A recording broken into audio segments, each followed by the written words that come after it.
অভয়বাবু, আমি আপনাকে কিছু জিজ্ঞেস করতে চাই।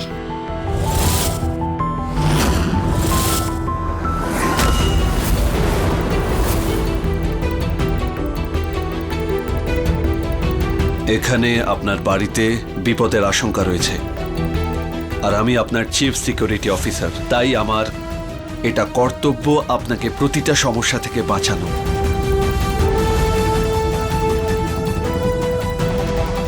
আর এই জন্যই ছুটিতে থাকার সত্ত্বেও আমি এখানে আমার কর্তব্য পালন করতে এসেছি। কিন্তু এই বিষয়টাকে নিয়ে আবার অন্য কিছু ভেবে ফেলো না যেন। এটা যেন ভেবে নিও না যে আমি এখানে আমার স্ত্রীর জন্য এসেছি।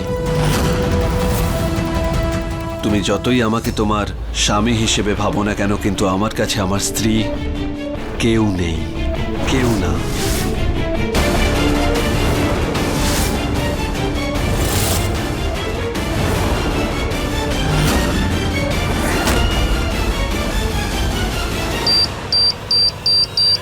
কারণ আমি আমার বিয়ে ভেঙে দিয়েছি।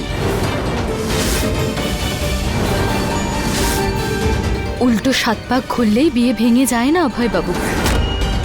আমি যে আগুনকে সাক্ষী রেখে আপনার সাথে 7 পাক খুঁড়েছিলাম, সেই আগুনই আমাদেরকে 7 জন্মের মতো বেঁধে দিয়েছে। আপনি আমার স্বামী ছিলেন, আপনি আমার স্বামী আছেন আর থাকবেনও।